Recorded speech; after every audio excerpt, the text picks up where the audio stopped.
안녕하세요. 달빛지혜입니다. 밤이 깊었습니다. 고단했던 하루의 짐을 잠시 내려놓고 눈을 감고 호랑이가 담배 피우고 깊은 산속 외딴집 등불이 가물거리던 그 옛날 조선의 밤 풍경으로 돌아가 볼까요? 오늘 들려드릴 이야기는 입에서 입으로 전해 내려온 기이한 인연들에 대한 이야기입니다. 첫 번째 이야기 시작합니다. 한밤중 찾아온 기묘한 선비와 은혜 갚은 호랑이. 옛날 옛적 경상도 어느 깊은 골짜기에 마음씨 착한 김선비가 살고 있었습니다. 그는 과거 시험을 보러 한양으로 가던 중 그만 길을 잃고 말았지요. 해는 뉘엿뉘엿 지고 산짐승의 울음소리가 들려오는 칠흑 같은 밤이었습니다. 허허, 이거 큰일이구나. 오늘 밤은 이 숲에서 이슬을 맞아야 하는 것인가. 김선비가 포기하려던 찰나 저 멀리서 작은 불빛 하나가 반짝였습니다. 다가가 보니 아주 낡은 초가집 한 채가 있었지요. 문을 두드리니 머리가 하얗게 센 할머니 한 분이 나오셨습니다. 뉘신데 이 깊은 산중까지 오셨소? 지나가는 과객인데 길을 잃어 하룻밤만 신세를 질까 합니다. 할머니는 말없이 문을 열어주었습니다.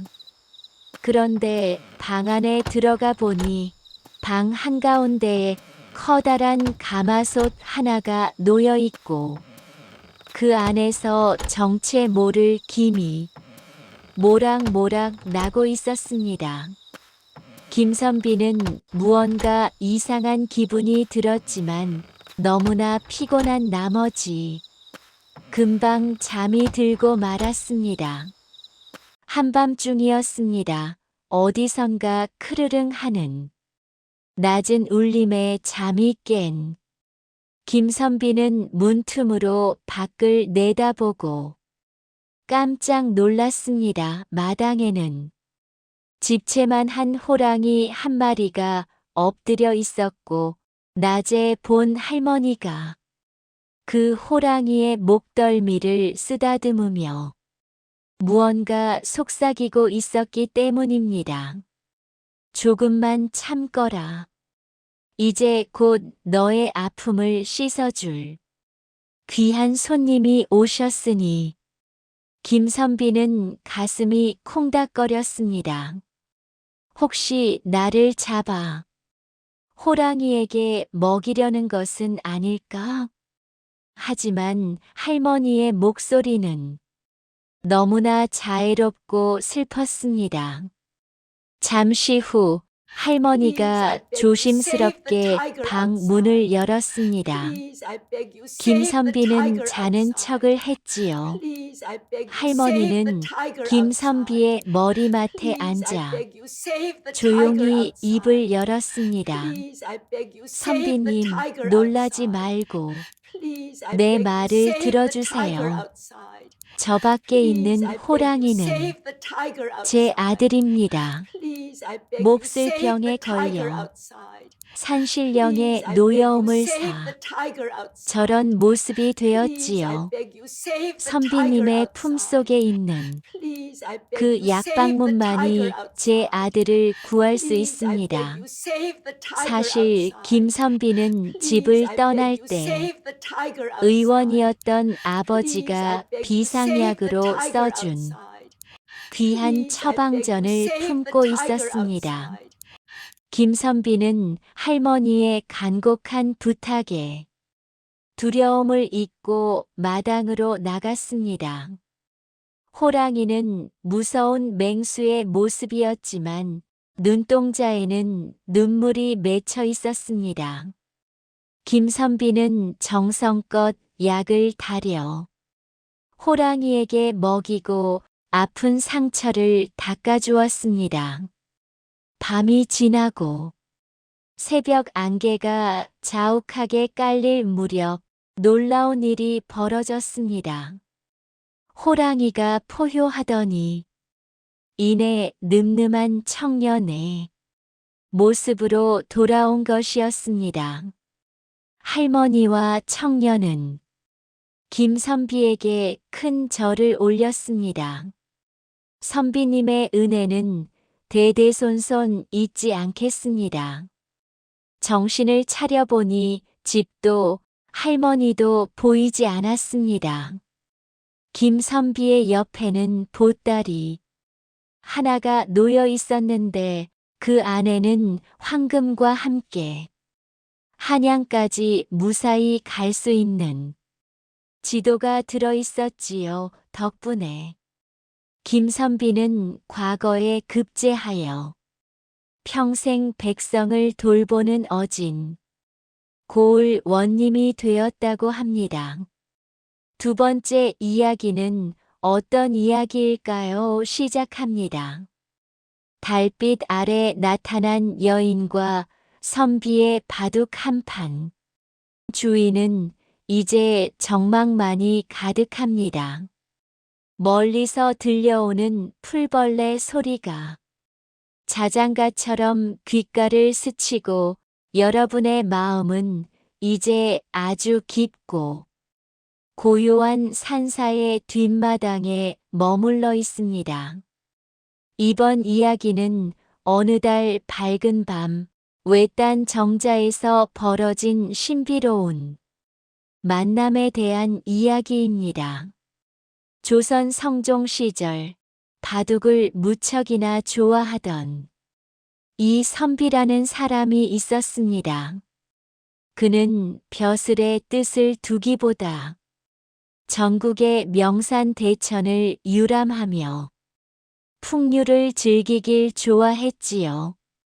어느 가을날 그는 강원도 설악산 깊은 곳에서 길을 가다 망폭정이라는 이름 없는 정자를 발견하게 됩니다. 쏟아지는 폭포 소리가 마치 검은고 소리처럼 들리는 그곳에서 이선비는 혼자 바둑판을 펴놓고 달빛을 안주 삼아 술잔을 기울이고 있었습니다. 이 좋은 밤에 대국할 상대가 없으니 참으로 아쉽구나. 그때였습니다. 숲 쪽에서 사락사락 옷자락 스치는 소리가 들리더니 눈처럼 하얀 소복을 입은 여인이 나타났습니다. 여인의 자태는 너무나 고와서 마치 달에서 내려온 선녀 같았지요. 선비님, 홀로 대국하시는 모습이 외로워 보여 실례를 무릅쓰고 나왔습니다. 저와 바둑 한 판 두시겠습니까? 이 선비는 깜짝 놀랐지만 이내 미소를 지으며 자리를 권했습니다. 허허, 이 깊은 산중에 이토록 귀한 손님이 오시다니요. 기꺼이 한 수 배우겠습니다. 바둑이 시작되었습니다. 여인이 바둑돌을 놓을 때마다 은은한 매화 향기가 코끝을 간지럽혔습니다. 그런데 이상한 일이었습니다. 여인이 돌을 하나씩 놓을 때마다 이 선비의 머릿속에서는 자신이 살아온 지난 날들이 파노라마처럼 스쳐 지나가는 것이었습니다. 어린 시절 서당에서 글을 읽던 기억, 돌아가신 어머니의 따뜻한 손길, 그리고 자신이 놓쳤던 수많은 기회들. 바둑판은 단순한 게임판이 아니라 이 선비의 인생 그 자체였습니다. 바둑이 종반에 다다랐을 때 이 선비는 큰 공경에 처했습니다. 한수만 잘못 두면 모든 돌이 잡힐 위기였지요. 이 선비가 식은땀을 흘리며 고민하자 여인이 조용히 속삭였습니다. 선비님, 버려야 할 것을 버리지 못하면 결국 소중한 것을 잃게 됩니다. 마음속의 욕심을 한 수 내려놓아 보십시오. 그 말에 깨달음을 얻은 이 선비는 가장 아끼던 요충지의 돌들을 과감히 포기했습니다. 그러자 신기하게도 죽어있던 다른 돌들이 살아나며 바둑판 전체에 새로운 길이 열렸습니다. 대국이 끝나고 동이 터올 무렵 여인은 자리에서 일어나 정중히 절을 했습니다. 선비님의 맑은 마음 덕분에 저도 수백 년 묵은 한을 풀고 갑니다. 순간 자욱한 안개가 정자를 감싸 안았고 안개가 걷히자 여인은 온데간데 없었습니다. 여인이 앉았던 자리에는 해북은 여유털 하나와 작은 산삼한 뿌리가 놓여 있었지요. 그날 이후 이 선비는 욕심을 버리고 고향으로 돌아가 평생 어려운 이웃을 도우며 100살까지 건강하게 살았다고 전해집니다. 이어질 세 번째 이야기입니다. 눈 속에서 핀 복숭아와 어머니의 눈물. 이번 이야기는 차가운 겨울바람도 녹여버린 어느 아들의 지극한 마음과 그 마음에 응답한 하늘의 선물에 대한 기록입니다. 조선시대의 어느 산골 마을 병석에 누워 계신 노모를 모시고 사는 청년 학교가 있었습니다. 집안은 끼니를 걱정해야 할 만큼 가난했지만 학교는 매일 아침 산에 올라 나무를 해다 팔아 어머니의 약값을 댔습니다. 그러던 어느 유난히 추운 섣달그 봄날이었습니다.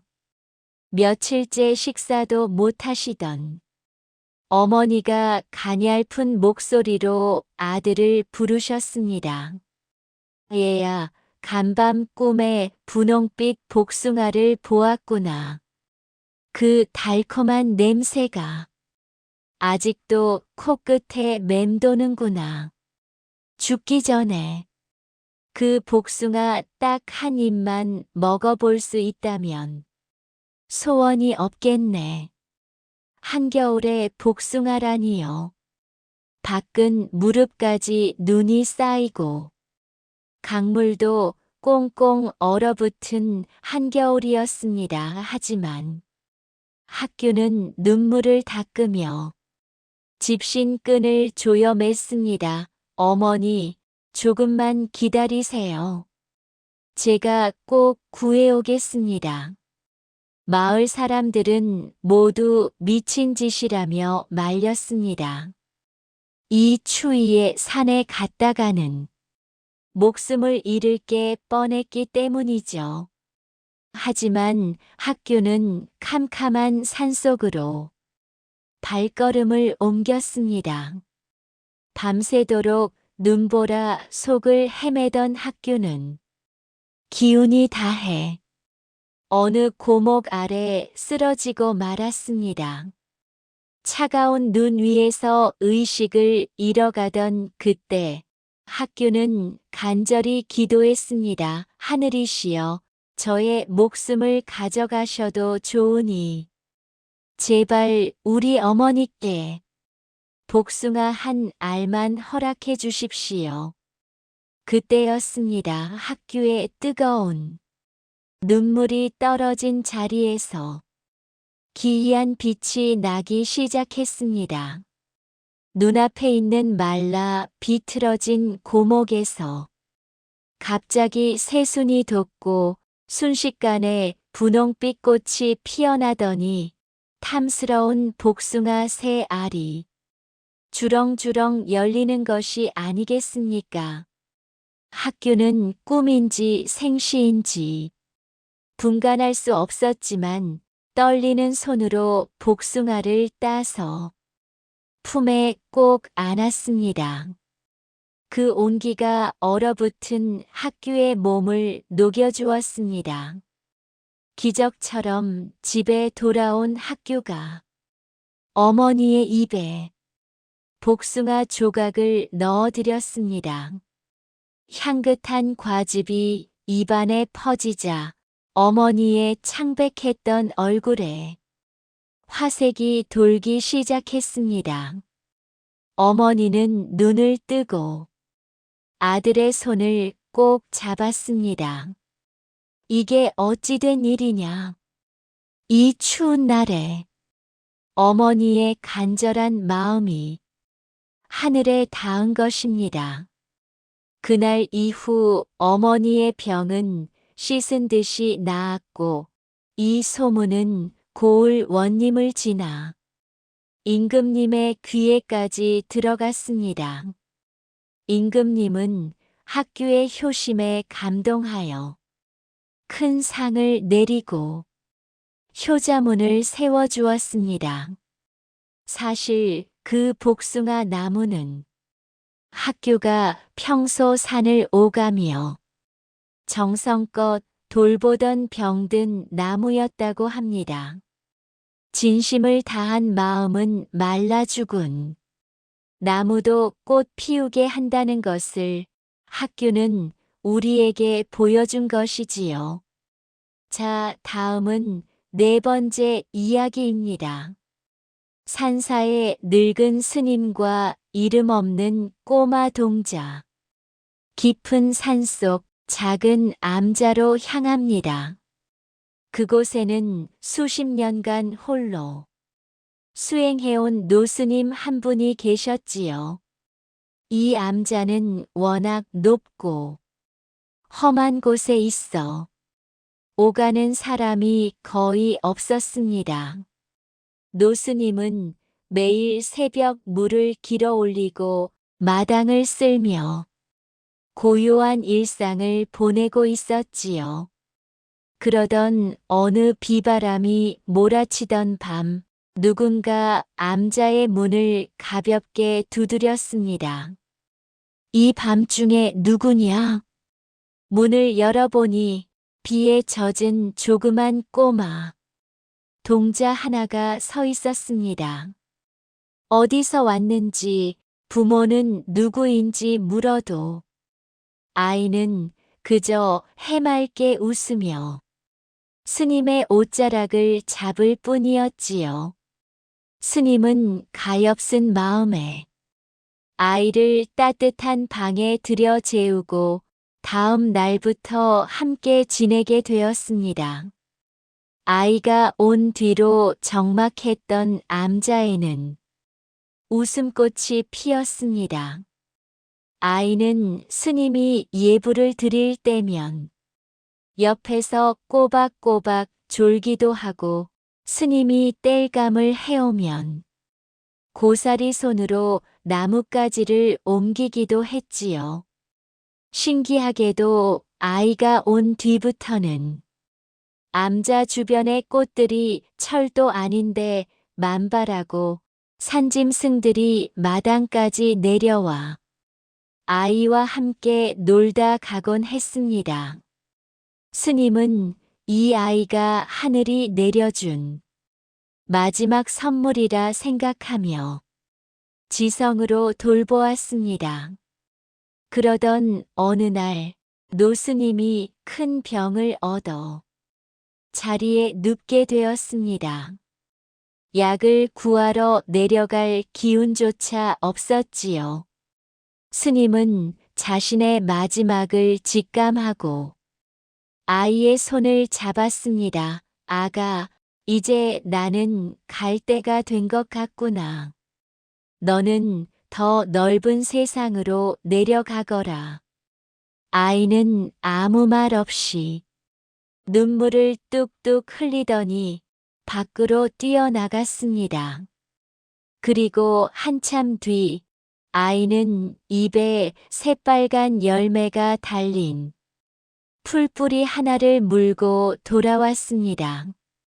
그것을 정성껏 찧어 스님의 입에 넣어 주었지요. 신기하게도 그 약을 먹자마자 스님의 몸에 기운이 돌고 병이 씻은 듯이 나았습니다. 정신을 차린 스님이 아이를 부르려 했으나 아이는 이미 사라지고 없었습니다.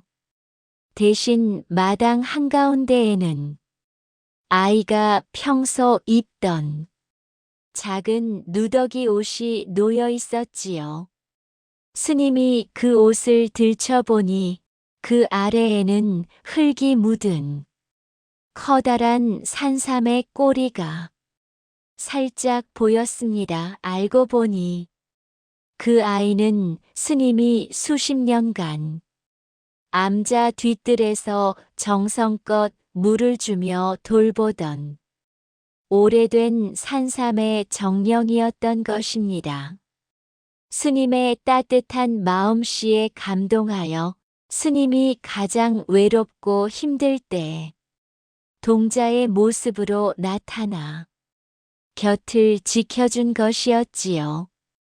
노스님은 그 후로도 오랫동안 그 산삼옷을 소중히 간직하며 세상 모든 만물에는 마음이 깃들어 있음을 잊지 않았다고 합니다. 5번째 이야기입니다. 빗속의 노인과 황금빛 등불의 인도. 이제 완벽한 고요 속에 잠겼습니다. 들리는 것은 오직 당신의 고른 숨소리뿐입니다. 이번 이야기는 어느 비오는 밤 이름 모를 산길에서 시작된 기묘하고도 아름다운 인연에 대한 이야기입니다. 옛날 경기도 광주 땅에 마음씨 고운 소금 장수 칠복이 살고 있었습니다. 칠복은 하루 종일 무거운 소금 짐을 지고 다녔지만 길가에 쓰러진 풀 한 포기도 함부로 밟지 않을 만큼 자애로운 사람이었지요. 어느 늦은 여름날 일을 마치고 돌아오던 칠복은 갑작스러운 소나기를 만났습니다. 날은 저물어 가는데 비는 억수같이 쏟아졌고 산길은 진흙탕이 되어 한치 앞도 보이지 않았습니다. 오늘 안에 집에 가기는 글렀구나. 칠복이 커다란 느티나무 아래서 비를 피하고 있을 때였습니다. 저 멀리서 허리가 기역자로 굽은 노인 한 분이 비를 쫄딱 맞으며 걸어오는 것이 보였습니다. 칠복은 얼른 달려가 자신의 도포를 벗어 노인에게 씌워드렸습니다. 어르신, 이 비를 다 맞으시면 큰일 납니다. 제 소금 가만이라도 덮고 잠시 쉬어 가시지요. 노인은 말없이 빙그레 웃더니 고개를 끄덕였습니다. 칠복은 노인이 추울까봐 젖은 나뭇가지를 모아 어렵게 불을 지피고 하나 남은 주먹밥을 반으로 나누어 건넸습니다. 비가 그칠 기미가 보이지 않자 노인이 품속에서 작은 호롱불 하나를 꺼냈습니다. 그런데 이상했습니다. 비바람이 몰아치는데도 그 불꽃은 흔들림 하나 없이 은은한 황금빛을 내뿜는 것이었습니다. 청년, 이 불빛을 따라오게. 자네의 집까지 가는 길을 밝혀줄 것이네. 칠복은 노인의 뒤를 따랐습니다. 신기하게도 노인이 걷는 길은 빗물도 고이지 않았고 험한 바위도 마치 평지처럼 느껴졌습니다. 칠복은 그 따뜻한 황금빛에 취해 마치 구름 위를 걷는 듯한 기분으로 길을 걸었습니다. 어느덧 마을 입구가 보이기 시작했습니다. 칠복이 감사 인사를 하려고 뒤를 돌아본 순간 노인과 등불은 온데간데 없이 사라지고 없었습니다. 대신 칠복의 손에는 작은 노란색 국화꽃 한 송이가 들려 있었지요. 집에 돌아와 소금 가마니를 내려놓던 칠복은 깜짝 놀랐습니다.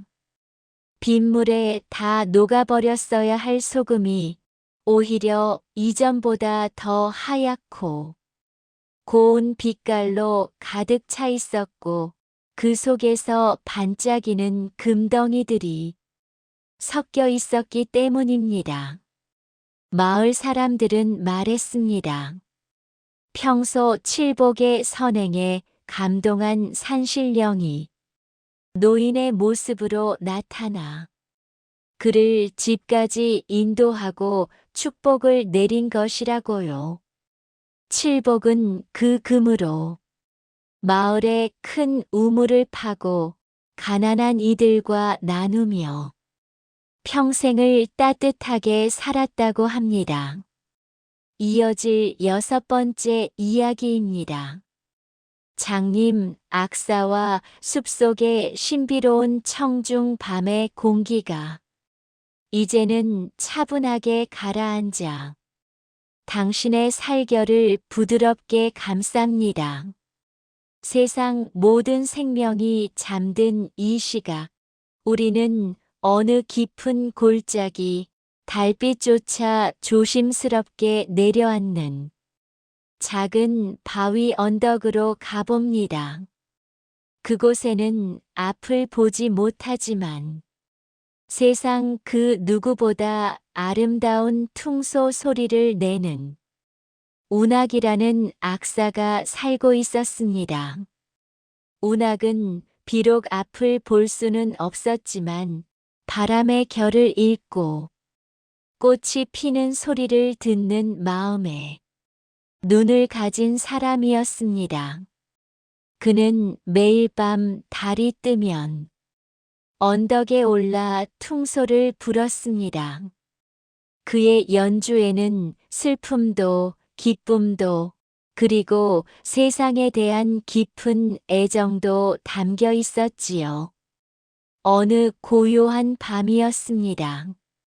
운악이 평소처럼 연주를 시작하자 어디선가 바스락거리는 소리가 들려왔습니다. 평소와는 다른 느낌이었지요.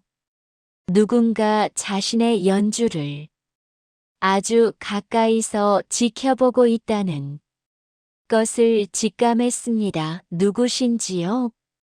제 미천한 연주를 듣고 계신 분이 아무 대답도 없었지만 은은한 삼박하 향기가 바람을 타고 불어왔습니다. 운악은 대답 대신 더 정성을 다해 연주를 이어갔습니다. 그날 이후 운악이 연주를 할 때마다 보이지 않는 청중들은 늘어갔습니다.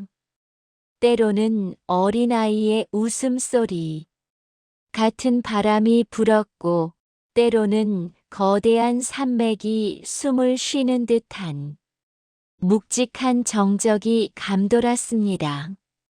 그러던 어느 날 운하의 마을에 큰 가뭄이 들어 사람들이 고통받기 시작했습니다.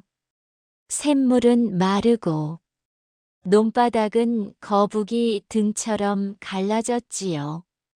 운학은 간절한 마음으로 언덕에 올라 퉁소를 불었습니다. 자신의 기력을 모두 쏟아부어 비를 부르는 곡조를 연주했습니다. 밤이 깊어갈 무렵 운학은 자신의 어깨 위에 따뜻하고 부드러운 손길이 닿는 것을 느꼈습니다. 그리고 귓가에 맑은 목소리가 들렸지요. 그대의 진심 어린 소리가 하늘의 문을 두드렸소. 이제 마음을 놓으시오. 순간 마른 하늘에서 천둥이 치더니 대지를 적시는 단비가 쏟아지기 시작했습니다. 운학이 눈을 뜰 수는 없었지만 그는 느낄 수 있었습니다. 자신의 주변을 감싸고 있던 청중들이 사실은 이 산을 지키는 산신령과 숲의 정령들이었다는 것을요. 비가 내린 뒤 운학의 앞에는 이름 모를 산새들이 물어다 놓은 영롱한 구슬 하나가 놓여 있었습니다. 그 구슬을 만지는 순간 평생 어둠 속에 살던 운학의 눈에 희미한 빛이 들어오기 시작했습니다. 완전하지는 않았지만 그는 이제 세상의 아름다운 색깔들을 조금씩 볼 수 있게 되었지요. 그는 자신이 본 가장 아름다운 색깔은 달빛도 꽃도 아닌 사람들의 따뜻한 마음이었다고 훗날 제자들에게 전했습니다. 7번째 이야기입니다. 숲속의 신비로운 약스터와 백발 노인의 미소. 밤의 공기가 이제는 차분하게 가라앉아 당신의 살결을 부드럽게 감싸 안습니다. 자, 이제 우리는 아무도 모르는 깊은 숲속 사계절 내내 마르지 않는다는 신비로운 약스터로 향해 보겠습니다. 눈을 감고 제 목소리를 따라 숲길을 걷는 상상을 해보세요. 발밑에 밟히는 바스락거리는 흙의 촉감, 코끝을 스치는 진한 흙내음과 풀향기가 느껴지실 겁니다. 옛날 경상도 어느 깊은 산골 마을에 덕보라는 이름의 청년이 살고 있었습니다. 덕보는 마을에서 소문난 효자였지요. 하지만 그는 태어날 때부터 몸이 약해 조금만 힘을 써도 숨이 턱 끝까지 차오르곤 했습니다. 어느 유난히 무더운 여름날이었습니다. 덕보는 지친 몸을 이끌고 부모님께 드릴 땔감을 구하기 위해 깊은 산으로 들어갔습니다. 땀방울이 눈앞을 가리고 무거운 지게가 어깨를 짓눌렀지만 덕보는 쉬지 않았습니다. 오직 집에 계신 노부모님이 추운 밤을 따뜻하게 보내실 생각뿐이었지요. 조금만 더 하면 되겠구나. 하지만 더위는 지독했고 덕보는 그만 길을 잃고 말았습니다. 낯선 골짜기로 들어선 덕보의 귀에 어디선가 졸졸졸하고 맑은 물 흐르는 소리가 들려왔습니다. 마치 누군가 자신을 부르는 듯한 기분 좋은 소리였지요. 소리를 따라 숲을 헤치고 들어가자 그곳에는 믿기지 않는 풍경이 펼쳐져 있었습니다.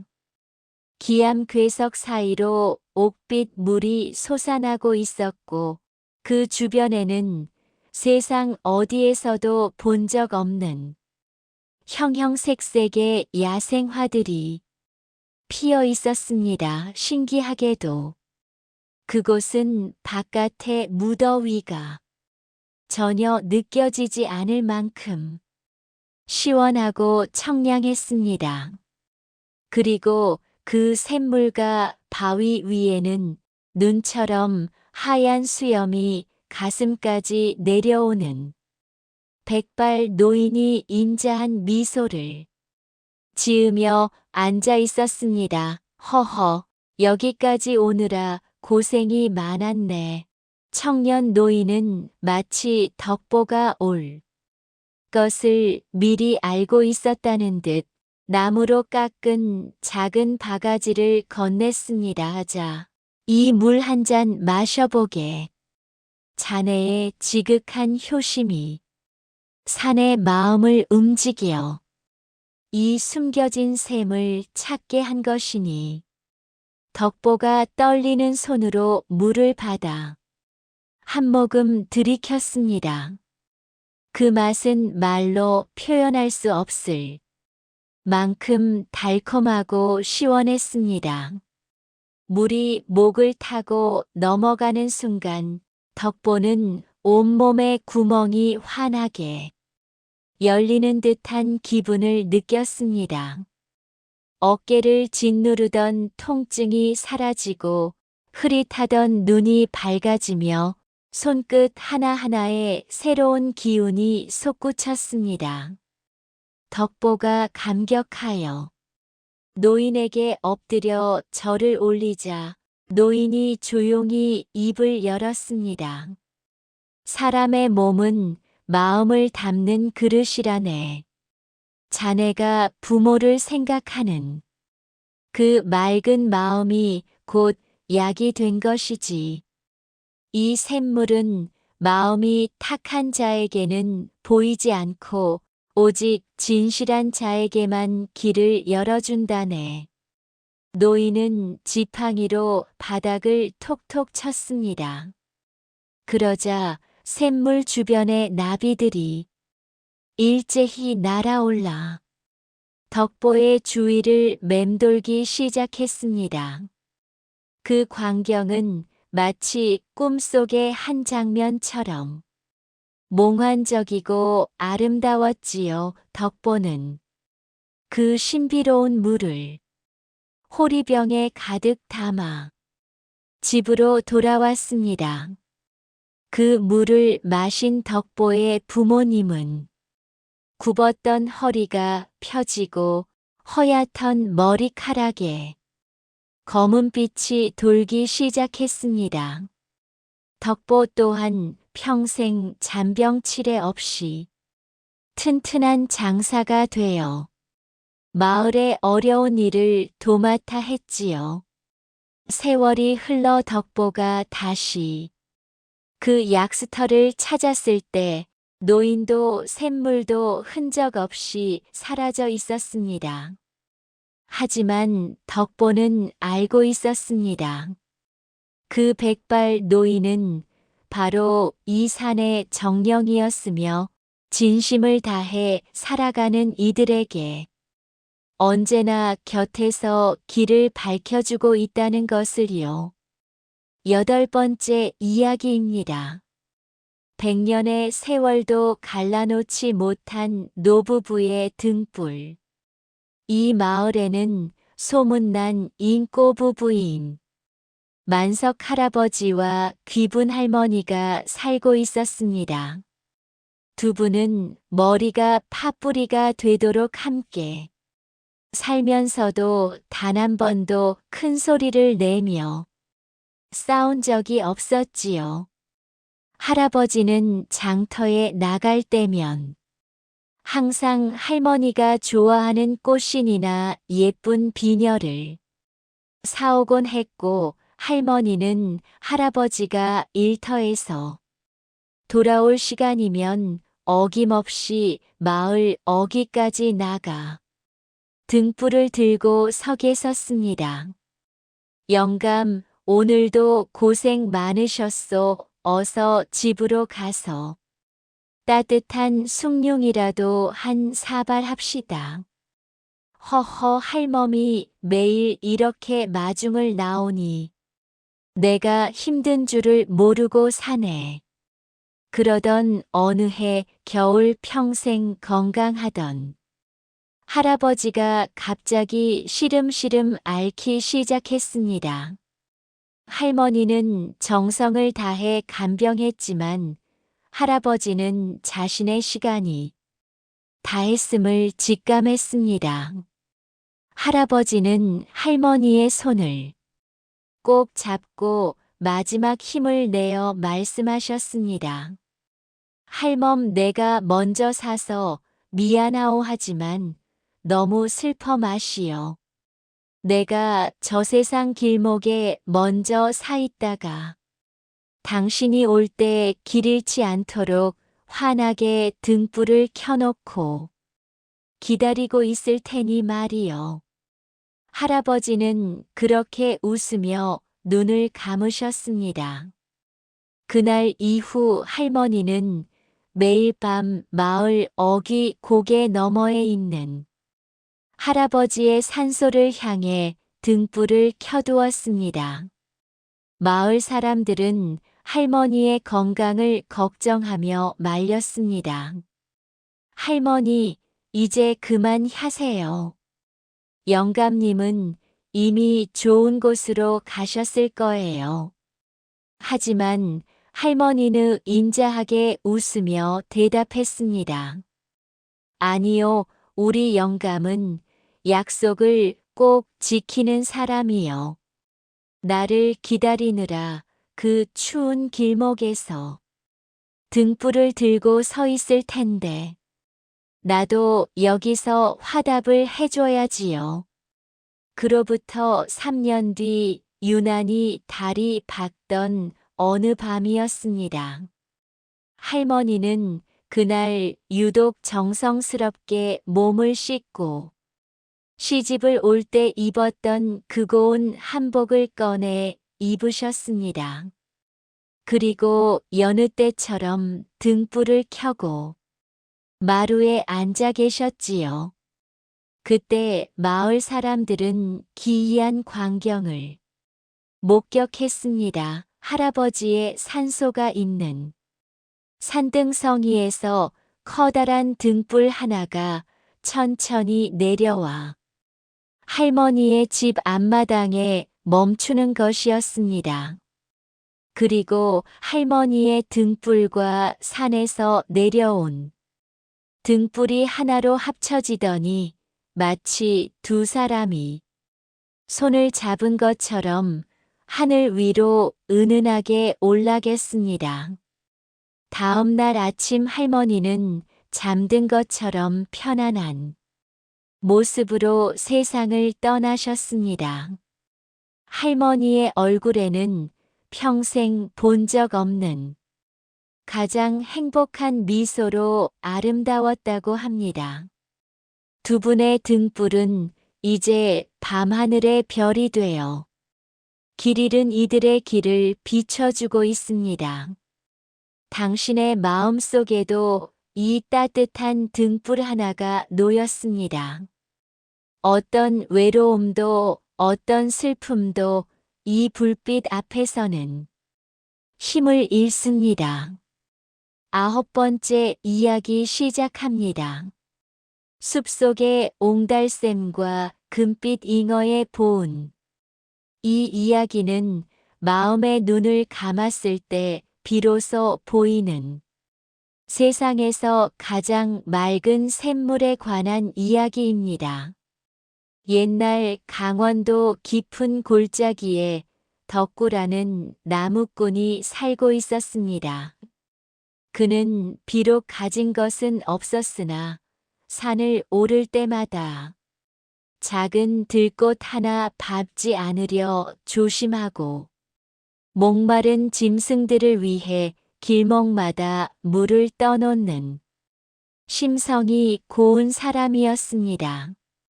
어느 무더운 여름날 덕구는 깊은 숲속에서 한 번도 본 적이 없는 신비로운 옹달샘을 발견했습니다. 그 샘물은 거울처럼 맑아 바닥에 깔린 모래알까지 하나하나 보일 정도였지요. 그런데 샘 한가운데에 어른 팔뚝만한 금빛 잉어 한 마리가 힘겹게 파닥거리고 있었습니다. 가물어서 샘물이 줄어든 탓에 잉어가 바위 틈에 끼어버린 것이었습니다. 덕구는 서둘러 자신의 물통에 물을 채워 잉어에게 부어주었습니다. 그리고 조심스럽게 바위를 들어 올려 잉어를 넓은 물가로 옮겨주었지요. 이런 가여워라, 조금만 늦었으면 큰일 날 뻔했구나. 이제 마음껏 헤엄치렴. 잉어는 고맙다는 듯 덕구 주위를 3번 맴돌더니 갑자기 사람의 말을 하는 것이 아니겠습니까? 선한 이여, 당신의 자비로움이 나의 목숨을 구했습니다. 보답으로 당신이 가장 간절히 바라는 것 하나를 말해 보십시오. 금은 보화입니까가 아니면 높은 벼슬입니까?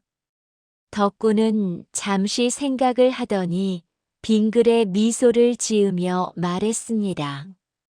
나는 매일 맑은 공기를 마시고 산이 주는 나무로 생계를 이으니 이미 부자라네. 다만 우리 마을 우물이 말라 이웃들이 목말라 하고 있으니 마을에 마르지 않는 샘 하나만 허락해 주게나. 잉어는 크게 감동하며 꼬리를 한번 치고 깊은 물속으로 사라졌습니다.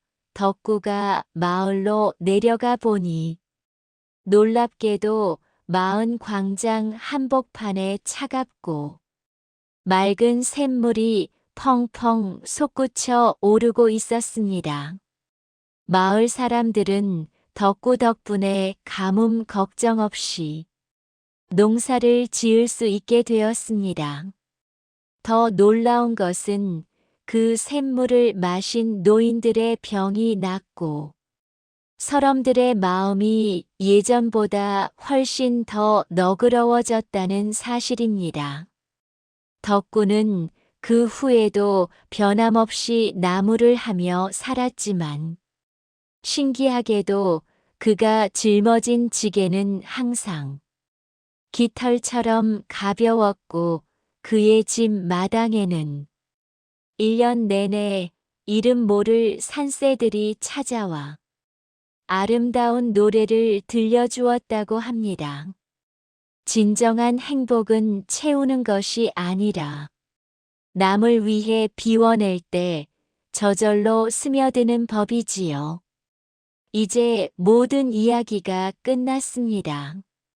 어머니의 복숭아처럼 달콤하고 노부부의 등불처럼 따스하며 덕구의 샘물처럼 맑은 기운이 당신의 밤을 지켜줄 것입니다. 걱정은 어둠 속에 묻어두고 마음속에서 내려놓고 편안하게 눈을 감고 당신의 가장 아름다운 꿈속으로 들어가세요. 오늘도 수고 많았어요.